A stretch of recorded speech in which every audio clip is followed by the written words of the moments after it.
નમસ્તે, હું રાજકોટથી તલસાણિયા શીતલબેન વાત કરું છું. હું જ્યારે ડૉક્ટરને બતાડવા ગઈ ત્યારે મને ડૉક્ટરે કહેલું કે તમે હવે 6-7 કિલો વજન ઉતારીને બતાડવા આવજો. હું વિચારતી હતી કે હું કેવી રીતે વજન ઉતારીશ. ત્યાં મને એક જાગુબેનનો વિડીયો જોવા મળ્યો. મારું વજન પહેલાં 97 કિલો હતું, અત્યારે 11 કિલો વજન ઓછું થઈ ગયું છે. 86 કિલો વજન છે મારું અત્યારે. મને શરીર હળવું ફીલ લાગે છે, કોલેસ્ટ્રોલમાંય સારું લાગે છે. વેરિકોસ વેઇનમાં નસો જે ફૂલાયેલી હતી એ પાતળી થઈ ગઈ છે.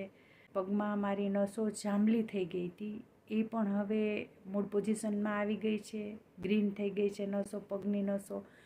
જાગુબેન આપણા માટે ઘણી મહેનત કરે છે. હું જ્યારે વજન કાંટા ઉપર ઊભી રહું છું ત્યારે મને હાશ થઈ જાય છે, અંતરના આશીર્વાદ નીકળી જાય છે. આંગળી ચીંધ્યાનું પણ પૂન છે. જાગુબેનનો ખૂબ ખૂબ આભાર. જાગુબેન આપણા માટે ભગવાન છે.